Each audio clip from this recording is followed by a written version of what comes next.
Greetings. Before we proceed, it's a fun idea if you comment with your current location. Thank you.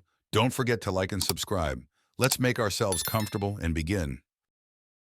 I sit in my leather armchair, swirling a glass of whiskey, letting the amber liquid catch the dim light of the room. The warmth of the fire crackles in the background, but it does nothing to melt the ice forming inside me. My mind wanders to the moments before everything changed, before the truth twisted my perception of our life together. I'm a successful entrepreneur. My reputation is built on precision and control. I've always prided myself on my ability to remain calm, no matter the situation. My wife Elena and I have been married for a decade. Our life together has been stable, if not exciting. I provided her with everything she could want: a beautiful home, luxury cars, exotic vacations. I thought that was enough, but maybe I was wrong. Perhaps I neglected the fire she craved. Our marriage became more of a business partnership than anything else. She handled the social calendar, while I focused on growing my empire. We moved in parallel worlds, connected only by the threads of routine.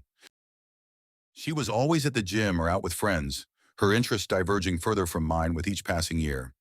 I noticed, of course, but I chose to ignore it. Easier to pretend nothing was wrong. Tonight she thinks she's out for another harmless rendezvous. She slipped into that black dress I know she reserves for him, her gym instructor. The way she looked at me before she left, brief, detached, as if I were nothing more than a ghost. She has no idea that I've known about her affair for weeks. No idea that I've been watching, planning. I've been patient, biding my time, letting her dig her own grave. Tonight, everything changes. I down the rest of the whiskey in a single gulp, feeling the burn as it slides down my throat. The fire roars louder, as if it senses what's to come. I stand up and walk over to the window, watching the rain begin to fall in thick sheets, obscuring the view of the city below. It's fitting, really. A storm to mark the end of one life and the beginning of another. Elena will return in a few hours, thinking everything is as it was. She'll expect me to be asleep, as I always am when she comes back from her nights out with the girls. But tonight I'm wide awake. I'm ready. The rain intensifies, pounding against the glass. My pulse quickens, anticipation building. She has no idea what's waiting for her. All those years I spent building this life, maintaining control, I never imagined I'd be doing this. But she pushed me to it. She took everything I gave her and threw it away for a fling, for a cheap thrill. And now she'll pay the price. I turn away from the window, the decision made. Tonight the game begins, and I'm going to win. I return home earlier than expected, my footsteps echoing through the empty house. The usual silence is comforting, but tonight it feels different, charged with anticipation. I head to the kitchen, noticing a note casually left on the counter. Her handwriting is precise, neat, but I know it well enough to detect the slight tremor in the strokes. Out with the girls. Don't wait up. A simple lie to cover up another night with him. My heart should be pounding, but it's not. It beats steadily, as if my body knows what my mind has already decided. I crumple the note in my hand and toss it into the trash, feeling a calm determination settle over me. I've planned for this moment, every detail meticulously crafted in my mind. I've watched her, observed her patterns, and now I'm ready to act. I walk through the house, gathering her things one by one. Clothes, jewelry, the little trinkets she's collected over the years. I'm methodical, taking my time, making sure not to miss anything. Each item is a reminder of the life we've built together, the life she's so casually discarded. The fireplace is already roaring when I return to the living room, the flames licking hungrily at the logs. I toss in her belongings one by one, watching as the fire consumes them. The flames dance, crackling as they devour the silk, gold, and memories. There's a strange satisfaction in it, a sense of finality that I didn't expect. It's not anger that fuels me, but something colder, more controlled. I'm in control.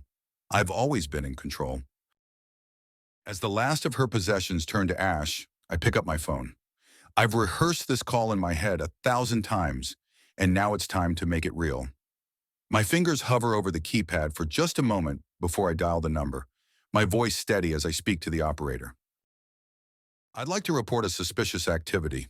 There's a man in an abandoned building near the old mill.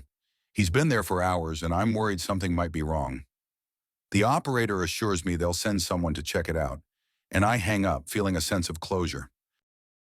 I leave the house, ensuring no trace of my presence remains. The rain has started again, a heavy downpour that soaks through my coat as I walk to the car. I drive aimlessly for a while, the wipers struggling to keep up with the torrent. I replay the evening in my mind, every step calculated, every move precise. There's a sense of satisfaction, yes, but also a strange emptiness. I've set the wheels in motion, but the end game is still far off. I return home late, long after I know she'll be back. The house is dark, save for the soft glow of the dying fire. I make my way to the bedroom, careful not to wake her. She's asleep, curled up on her side, her breathing slow and steady. She looks peaceful, innocent even, but I know better. I lie down beside her, the mattress dipping slightly under my weight. I can feel the heat radiating from her body, the scent of her perfume still lingering in the air. It's intoxicating, a reminder of why I'm doing this. She betrayed me, and now she'll pay. The next morning, I wake to find her already gone. She's left early, no doubt to meet him before work. I go about my day as usual, checking emails, making calls, but there's a tension in the air that I can't shake. I know what's coming, and the anticipation is almost unbearable. Around noon, my phone rings. It's the police.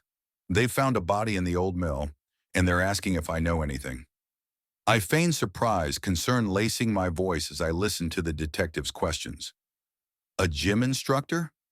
No, I don't know him personally, but my wife might. She goes to that gym often. What happened?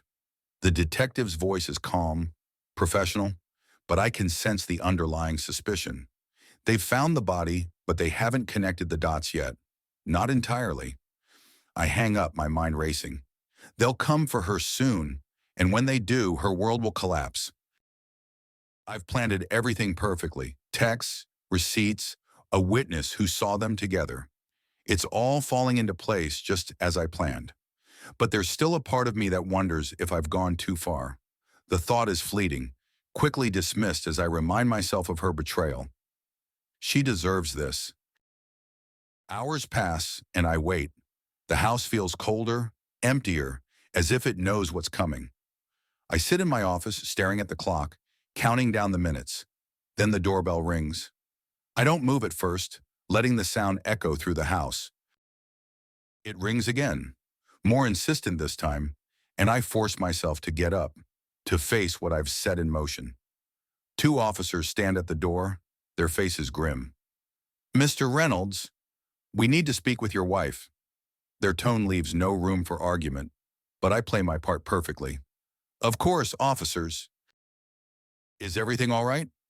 They don't answer, just push past me into the house.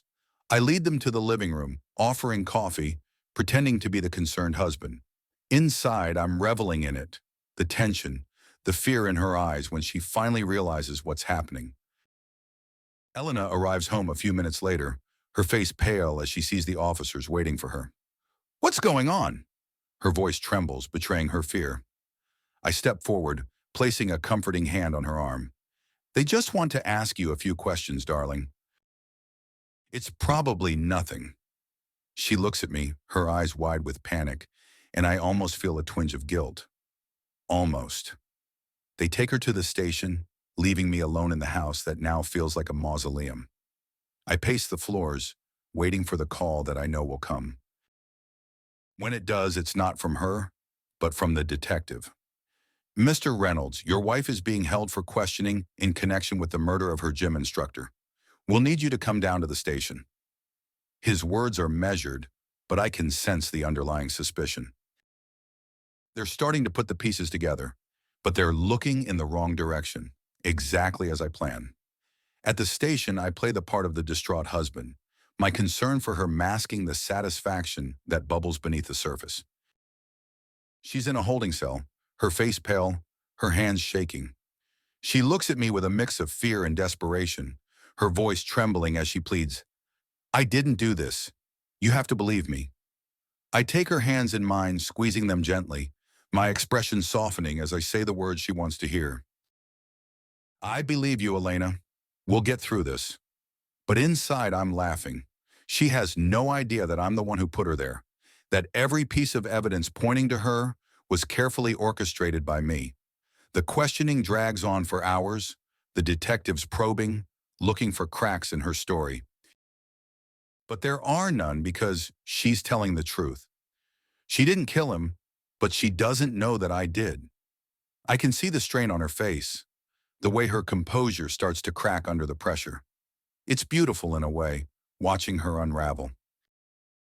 When they finally let us go, she's exhausted, her eyes red from tears she refuses to let fall. I drive us home in silence, the tension between us thick, almost suffocating. She keeps glancing at me, searching for reassurance, but I give her none. I'm playing the role of the supportive husband, but inside I'm cold, detached, already thinking of the next step. That night, as she lies beside me in bed, I can feel the fear radiating off her in waves. She's terrified, and she should be. This is only the beginning. I wrap my arms around her, pulling her close, feeling her body tremble against mine. She clings to me, desperate for comfort, for some semblance of normalcy, but I offer her none. I'm in control now, and I'm not done with her yet. In the morning, the cycle begins again. The police come knocking, this time with a warrant. They search the house, tearing through our belongings, looking for anything that might tie her to the crime. I watch as they find the planted evidence, the incriminating texts on her phone, the receipts for the motel where they met. It's all falling into place just as I knew it would. She's falling deeper into the trap, and there's nothing she can do to stop it. By the end of the day, she's arrested, her pleas of innocence falling on deaf ears. I visit her in jail, playing the part of the devastated husband, offering her false hope while she crumbles before me. Her once confident demeanor is gone, replaced by a broken shell of the woman she once was. And I relish it, every moment of her despair, every tear that falls. This is what she deserves, and I'll make sure she suffers every bit as much as I have. As I leave the jail, the cold night air hits me, but I feel nothing. No guilt, no remorse, only a deep, unsettling satisfaction. I've won, but at what cost? The thought lingers as Elena is frantic, her voice trembling as she calls me from the station. "They think I killed him, Jack. They think I murdered him." Her words are sharp, slicing through the phone with a mixture of fear and disbelief. I listen, letting her desperation seep into every corner of my mind. This is what I wanted. I've orchestrated every detail to lead her here, and now she's exactly where I need her to be. "I'm coming to get you," I say, my tone soft, reassuring. "We'll figure this out." I hang up, my lips curling into a smile as I grab my keys. The house is eerily quiet, the kind of silence that comes when something inevitable is about to happen. I know that when I arrive at the station, I'll need to play my role perfectly. The concerned husband, the supportive partner, the man who can't believe his wife could be capable of such a heinous crime. When I reach the station, Elena is already in a holding room, her face pale, her eyes wide with panic. She's always been beautiful, but now there's a fragility to her that I've never seen before. It makes her look vulnerable, almost innocent.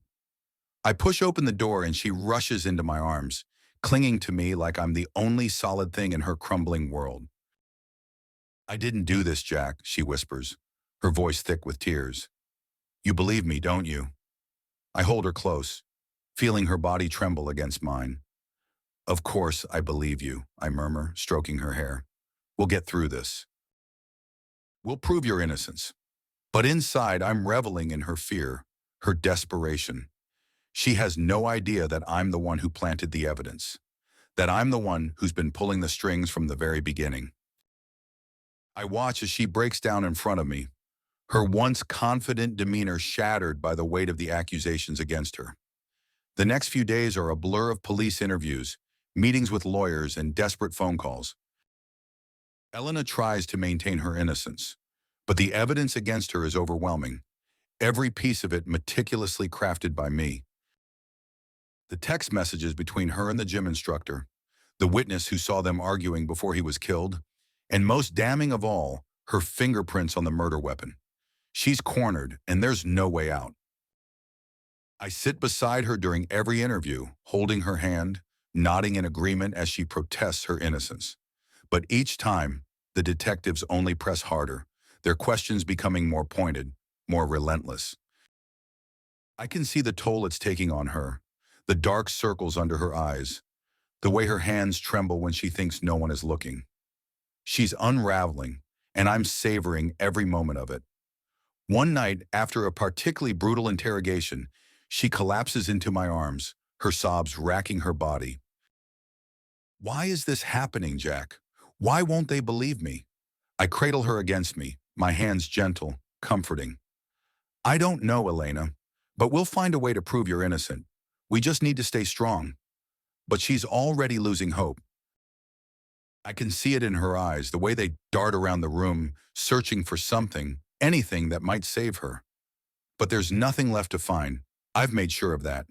She's trapped in a web of lies, and the more she struggles, the tighter it becomes. The days drag on, and with each passing moment, the tension between us grows. She's desperate for answers, but I keep her at arm's length, feeding her just enough reassurance to keep her from completely breaking down. I watch as she becomes a shell of the woman she once was, her spirit crushed under the weight of the accusations against her. Then the inevitable happens. The police come to our house with a warrant for her arrest. I'm there when they cuff her eyes wide with shock as they lead her away. "Jack, please, tell them I didn't do this." I stand in the doorway, my expression carefully blank, as I watch them take her away. I don't move, don't say a word until they're out of sight. Then I close the door, the sound of the lock clicking into place echoing through the empty house. Later that day, I visit her in jail. She's sitting on the other side of the glass, her face pale, her eyes hollow. She looks at me with a mixture of fear and desperation, her hands trembling as she picks up the phone. "Jack, you have to help me," she pleads, her voice barely above a whisper. "They're saying I'm going to be charged with murder. I didn't do this. You know I didn't." I press the phone to my ear, my expression calm, composed. "We'll fight this, Elena. We'll find a way to prove your innocence. You just have to trust me." She nods, tears streaming down her face. "I do trust you, Jack. You're all I have left." But as I look into her eyes, I can see the doubt creeping in. She's starting to suspect, starting to wonder if there's more to this than she realizes. But it's too late now. She's already caught in the trap, and there's no way out. In the days leading up to her trial, the tension becomes unbearable. She calls me constantly, her voice frantic, begging me to find a way to clear her name. But each time, I give her the same answer. "We're doing everything we can, Elena. You just have to stay strong." But she's not strong anymore. She's broken, her spirit crushed under the weight of the evidence against her. I watch as she deteriorates, her once vibrant personality fading into nothingness. And all the while I'm there, playing the role of the supportive husband, the man who's doing everything he can to save his wife. But inside, I'm savoring every moment of her suffering. Finally, the day of the trial arrives. I sit in the audience, my face a mask of concern as the prosecution lays out its case. They present the evidence I planted, the witnesses I carefully selected, and with each piece I can see the light in her eyes dimming. She's realizing the truth now, understanding that there's no way out. During a break in the proceedings, she turns to me, her eyes filled with tears. "Jack, I don't know how much more of this I can take. They're going to convict me. I can feel it." I take her hands in mine, squeezing them gently. "You have to stay strong, Elena. We'll find a way to get through this." But even as I say the words, I know they're empty. The trial is a formality, a way to tie up the loose ends. I've already won. She just doesn't know it yet. As the trial progresses, the tension in the courtroom becomes suffocating. The prosecution's case is airtight, the evidence damning.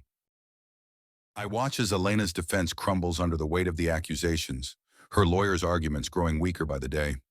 And all the while I sit there, my expression calm, composed, as if I'm the one on trial. But inside, I'm reveling in it. Every tear she sheds, every plea for help, only fuels my satisfaction.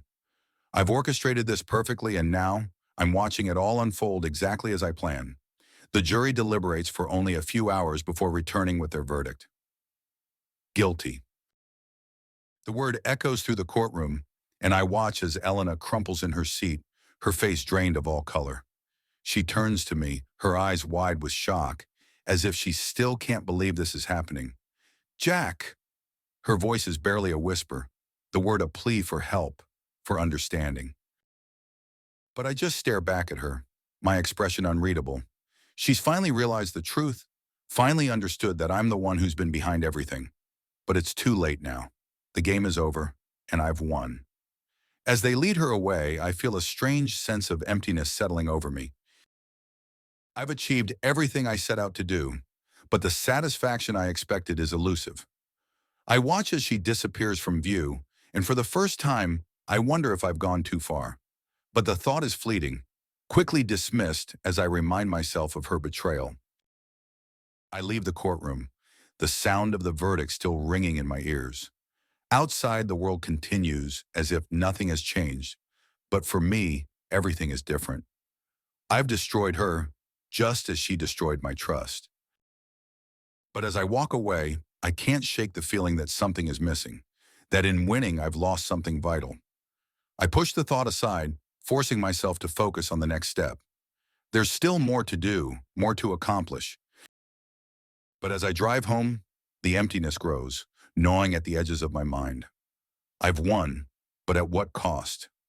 The question lingers, unanswered, as I pull into the driveway and step into the silence of the house that now feels more like a tomb. The satisfaction I sought is gone, replaced by a hollow ache that I can't quite understand. I've destroyed her life, but in doing so, I've destroyed a part of myself as well. The realization is unsettling, and for the first time, I'm not sure if the victory was worth it. The courtroom is suffocating. The air is thick with tension, and every movement, every whispered word, seems amplified in the oppressive silence. I sit in the audience, my face a mask of concern, watching Elena as she sits at the defense table, her shoulders hunched, her eyes fixed on the polished wood before her. She looks so small, so fragile, and yet there's a cold satisfaction that curls in my chest as I see her like this. She's fighting for her life, and she has no idea that I've already sealed her fate. The prosecutor, a sharp-eyed woman with a voice like a razor, is relentless. She lays out the case with precision, every word calculated to strike fear and doubt into the jury. The evidence is damning. The text messages between Elena and her lover, the surveillance footage of them together on the night of the murder, and, most incriminating of all, her fingerprints on the weapon. I watch as the jury's faces harden, as they absorb the weight of it all. It's perfect. I've made sure of that. Elena's lawyer, a well-meaning but ultimately ineffective man, tries to mount a defense. He talks about circumstantial evidence, about the possibility of a setup, but his words are weak, lacking conviction. Even he doesn't believe her anymore. I can see it in his eyes, the way he avoids meeting hers. He knows he's fighting a losing battle, but he presses on, out of duty, out of obligation. My gaze flicks to Elena, and for a moment our eyes meet. There's something there, something that wasn't there before. She's beginning to understand, to piece together the fragments of her shattered life. I can see the fear in her eyes, the dawning realization that someone she trusted, someone she loved, has betrayed her in the most devastating way. But she doesn't know who, not yet. The prosecutor calls her final witness, a forensic expert who testifies about the fingerprints found on the murder weapon. He speaks in a calm, authoritative voice, laying out the facts in a way that leaves no room for doubt. Elena's fingerprints are on the knife, the same knife that was used to kill her lover. The jury listens intently, their expressions grim. It's over. They've already made up their minds. As the expert steps down, the prosecutor addresses the jury one last time. Her closing argument is a masterclass in persuasion, painting Elena as a woman scorned, driven to murder by jealousy and rage. She talks about the affair, about the lies, about the moment when Elena's anger boiled over and she took a life. The story is compelling, airtight, and as I listen, even I'm almost convinced of its truth. Elena's lawyer tries to counter, but his words are empty, his arguments flimsy. He talks about reasonable doubt, about the possibility of someone else framing her. But it's too late. The jury has already decided. I can see it in their eyes, the way they look at Elena with a mixture of pity and disgust. They don't believe her, and why should they? I've made sure that every piece of evidence points to her guilt. The judge gives his instructions, and the jury files out to deliberate. I sit in the courtroom, my hands clasped in my lap, watching Elena as she slumps in her chair, her face pale and drawn. She's exhausted, defeated. The fight has left her, and now she's just waiting for the inevitable. I should feel victorious, triumphant, but instead there's an emptiness gnawing at the edges of my satisfaction. I've won, but at what cost? The minutes drag on, each one heavier than the last. The jury is out for hours, but I don't leave. I can't. I sit there staring at the door, waiting for them to return and deliver the final blow. Around me, the courtroom murmurs with quiet conversation, but I tune it all out, focusing only on what's to come. Finally, the door creaks open, and the jury files back in. The room falls silent, the tension thick enough to choke on. The foreman, a stern-looking man with a neatly trimmed beard, rises to his feet, a piece of paper clutched in his hand. He doesn't look at Elena as he reads the verdict. Guilty, the word echoes through the courtroom, reverberating off the walls, sinking into the very air. Elena gasps, her hand flying to her mouth, her eyes wide with shock. It's as if the world has stopped, everything frozen in that moment, that single devastating word. I feel a strange mixture of emotions. Satisfaction, yes, but also a hollowness that I can't quite place. The judge thanks the jury, dismissing them, and turns to Elena. He's stern, but there's a hint of sympathy in his eyes as he addresses her. Mrs. Reynolds, you have been found guilty of first-degree murder.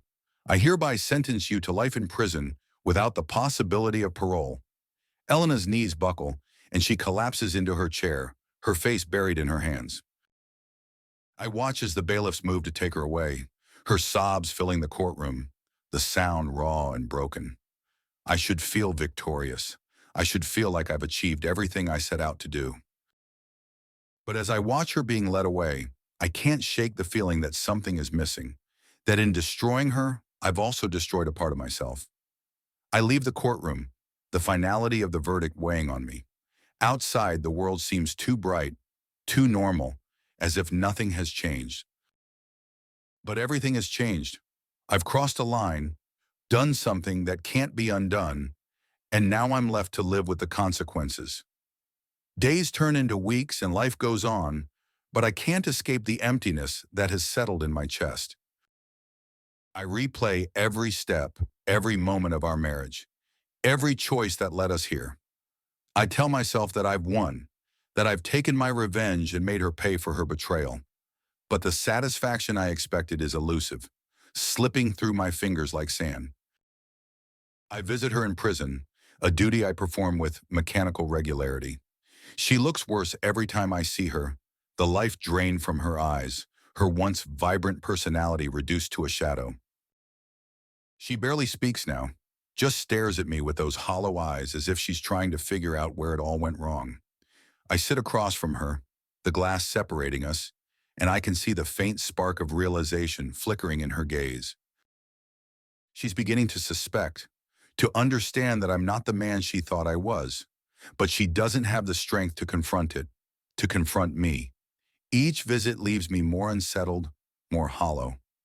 I watch as she withers away, and with her, so does the satisfaction I once felt. I tell myself that this is what I wanted, what I needed, but the darkness I've unleashed in myself lingers, gnawing at the edges of my mind. Her final look, that moment of realization in the courtroom, haunts me.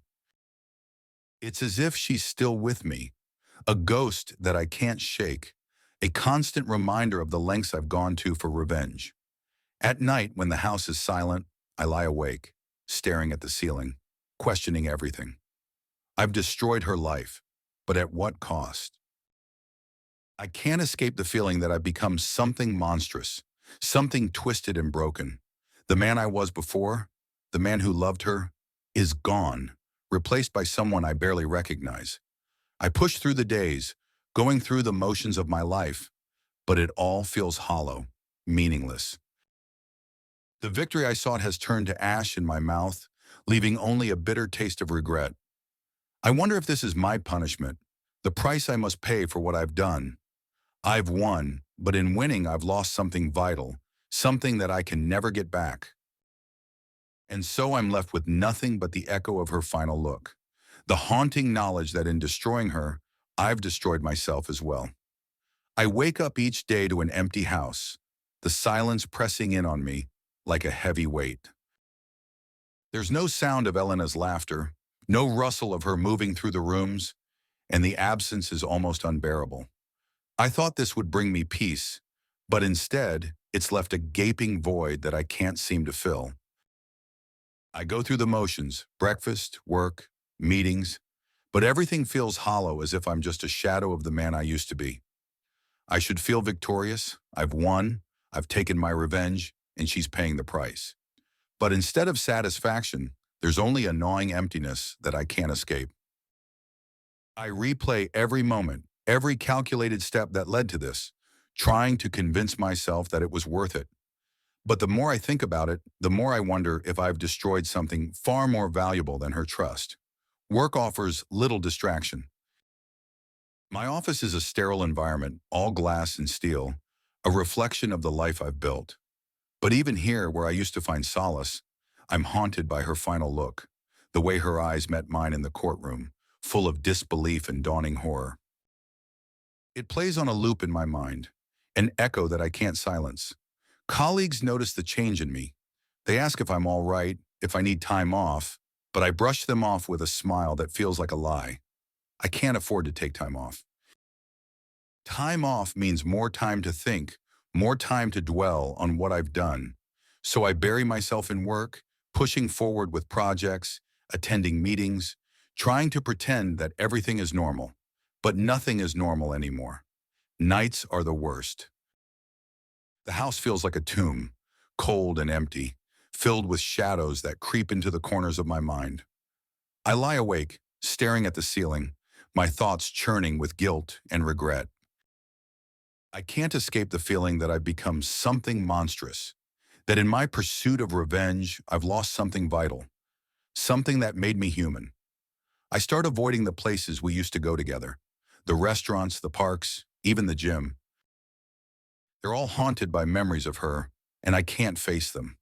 I can't face the reminders of what we once had, what I've destroyed. So I stay home, trapped in my own prison, surrounded by the ghost of a life I've shattered. It's in these long, lonely nights that I begin to question everything. Did she deserve this? Did I? The anger that once drove me is gone, replaced by a creeping sense of doubt. I wonder if I've made a terrible mistake, if in destroying her, I've also destroyed a part of myself. But it's too late to turn back now. The deed is done, and there's no undoing it.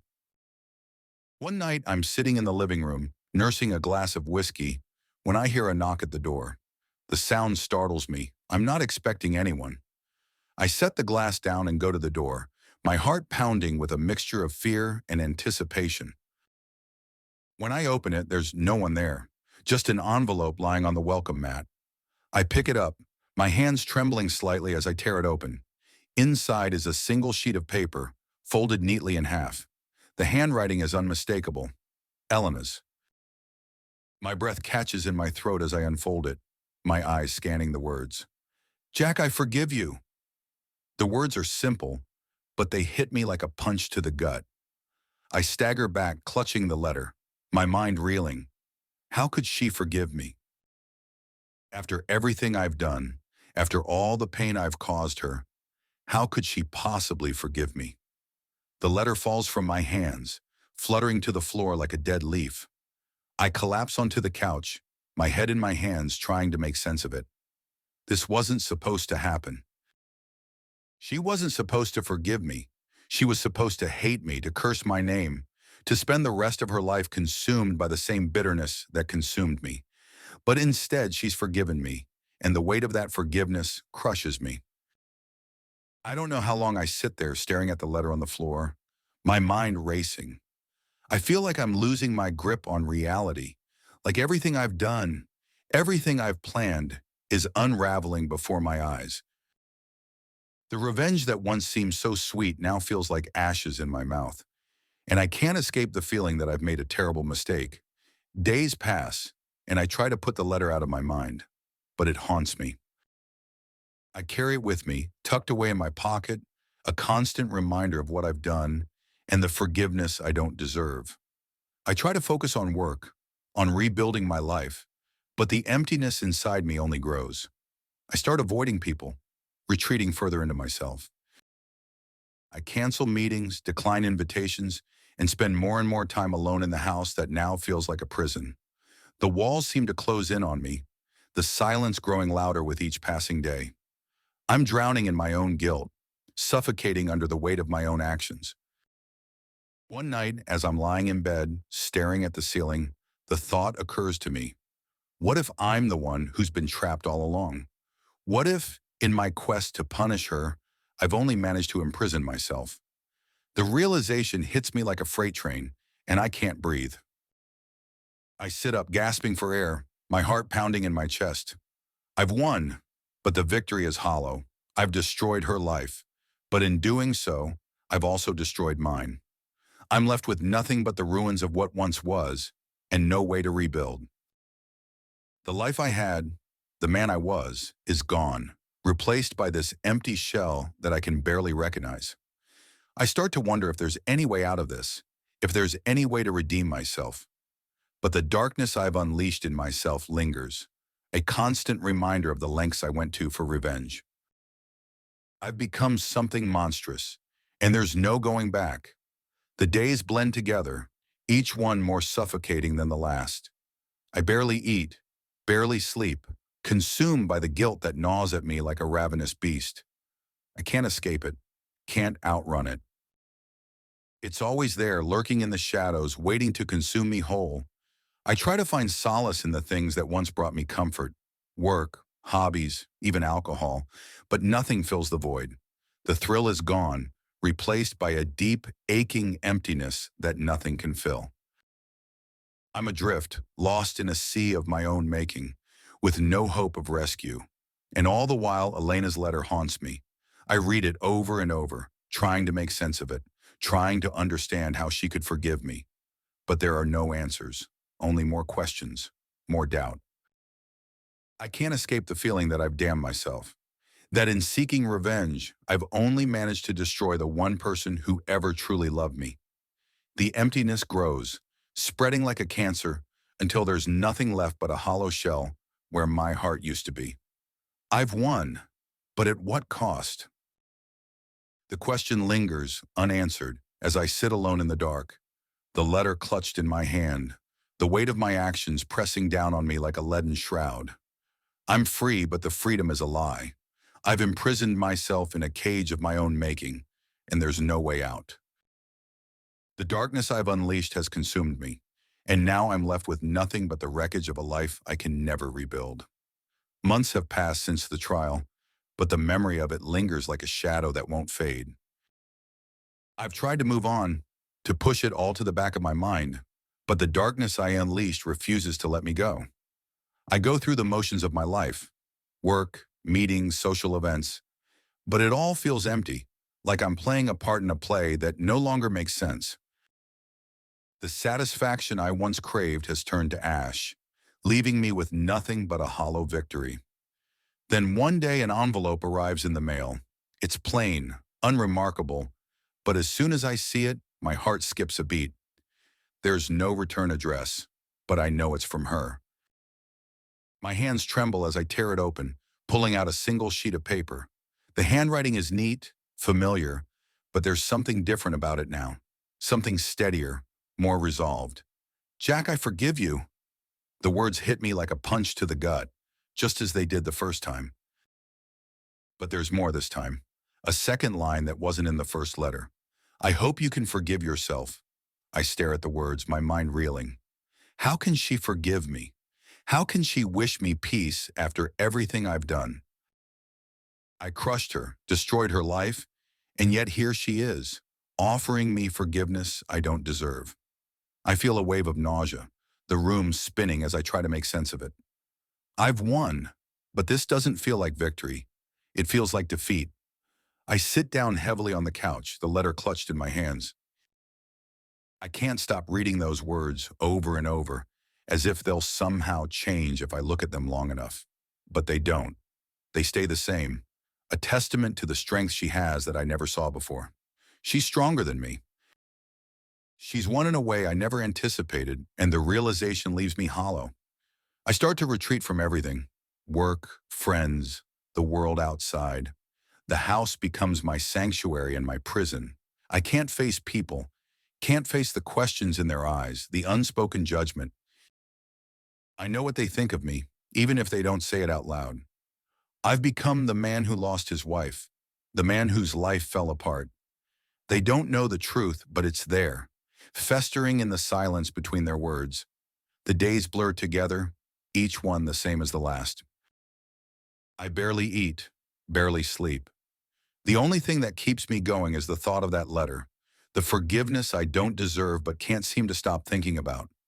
It's a constant presence in my mind, a reminder of everything I've lost, everything I've destroyed. One night, as I sit in the darkened living room, staring at the letter, I hear a knock on the door. It's late, far too late for visitors, and for a moment, I think I must be imagining it. But then it comes again, more insistent this time. I force myself to stand, my legs unsteady as I make my way to the door. When I open it, I'm greeted by a man I've never seen before. He's tall, well-dressed, with a calm demeanor that puts me on edge. There's something in his eyes, something sharp, calculating that makes me wary. Jack Reynolds? He asks, his voice smooth, almost too polite. Yes, I say, my voice hoarse. Who are you? He smiles, but it doesn't reach his eyes. A friend? I have something for you. He hands me a small package, neatly wrapped, and I take it with trembling hands. What is this? I ask, but he's already turning to leave.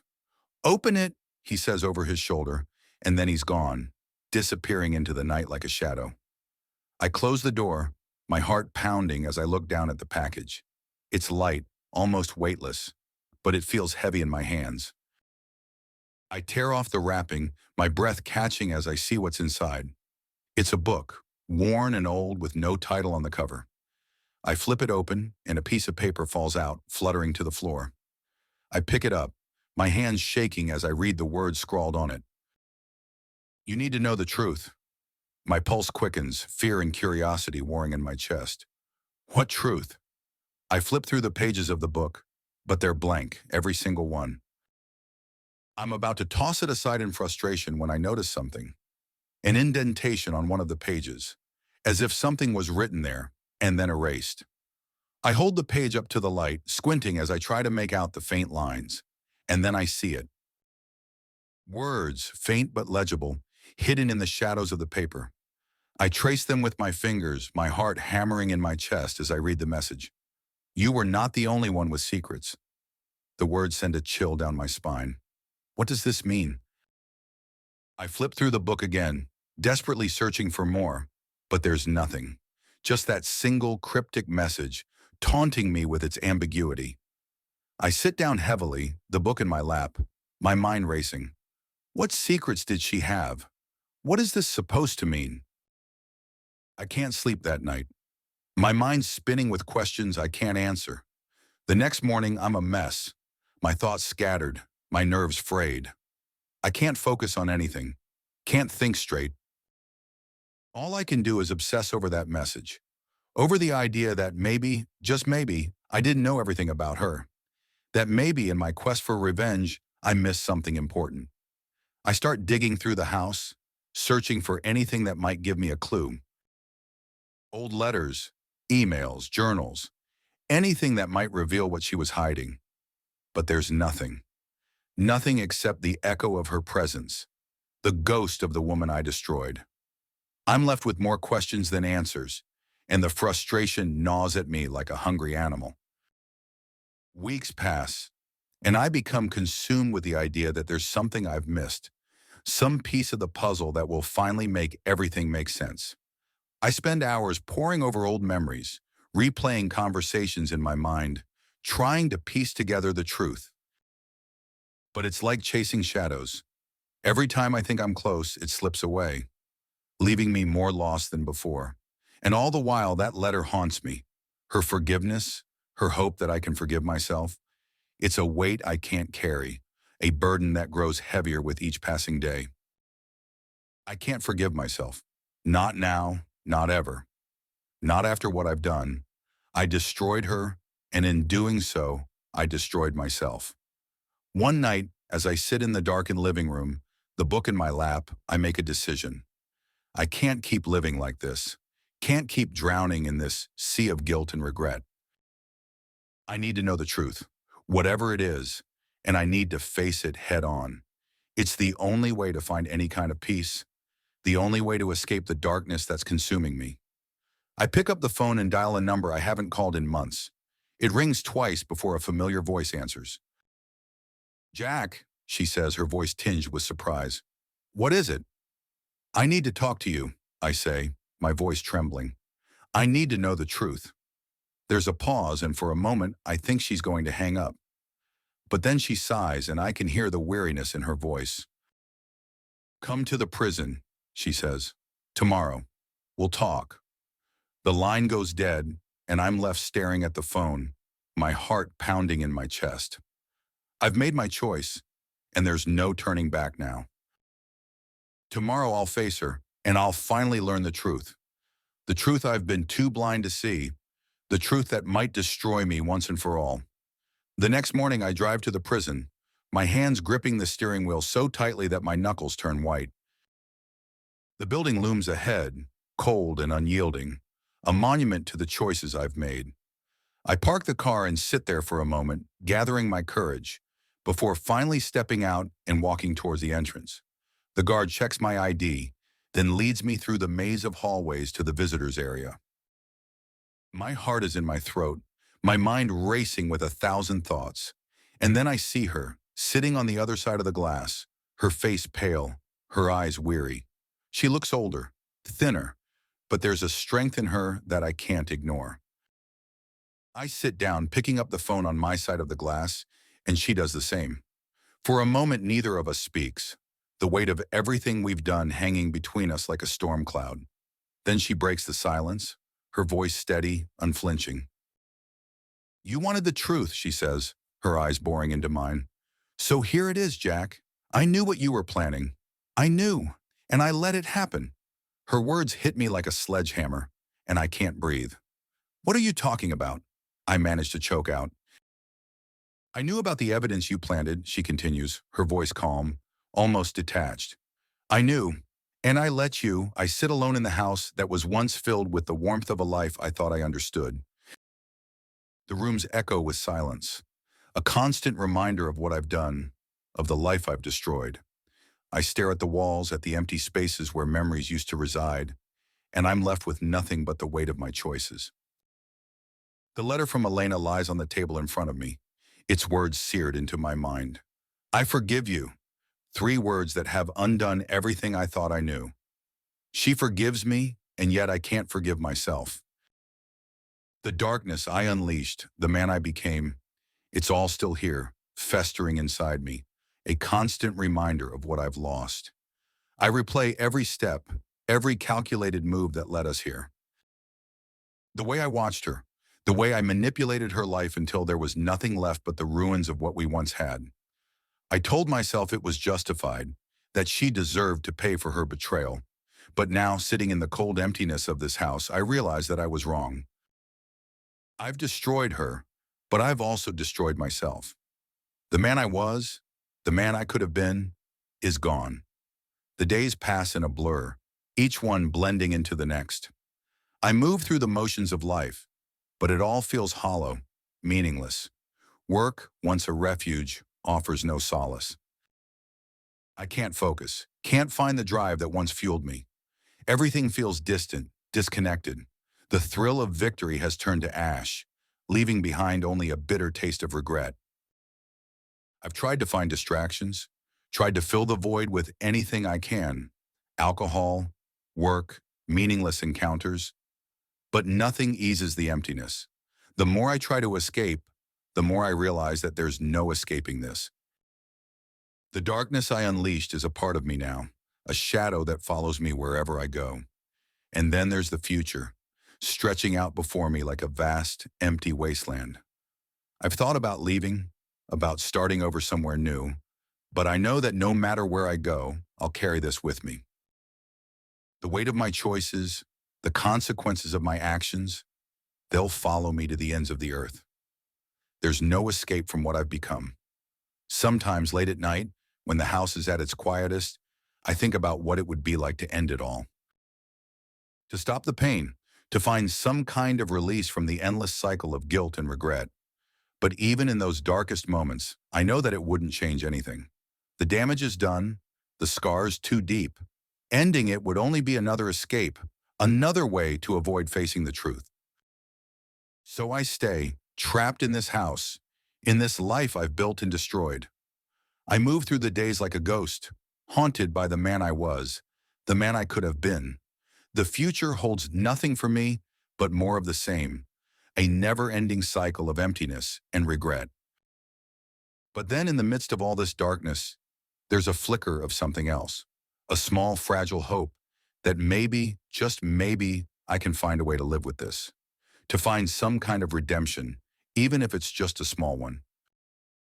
I don't know what that looks like, or if it's even possible, but it's there, a tiny spark in the void. I start to think about what it would mean to forgive myself, to let go of the guilt that's been eating away at me.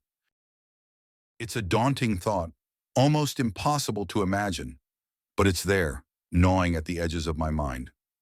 Could I ever forgive myself for what I've done? Could I ever find a way to live with the choices I've made? I don't have the answers, and maybe I never will. But as I sit here, in the silence of this empty house, I realize that I have to try. I have to find a way to move forward, to find some kind of peace, even if it's just a small one. It won't be easy, and it won't happen overnight, but I know that I can't keep living like this. The past will always be with me, a shadow that I can't escape, but maybe, just maybe, I can find a way to live with it. As I look out the window, the first rays of dawn breaking over the horizon, I feel a strange sense of resolve. The future is uncertain, and the road ahead is long, but I know that I have to keep moving forward. I have to find a way to live with what I've done, to find some kind of redemption, even if it's just a small one. The house is still empty, the room's still filled with silence, but for the first time in a long time, I feel a flicker of something else. It's not hope, not exactly, but something close to it. A sense that maybe, just maybe, I can find a way to live with this, to move forward and find some kind of peace. The shadow of my past will always be with me, a constant reminder of the man I became, but I can't let it define me.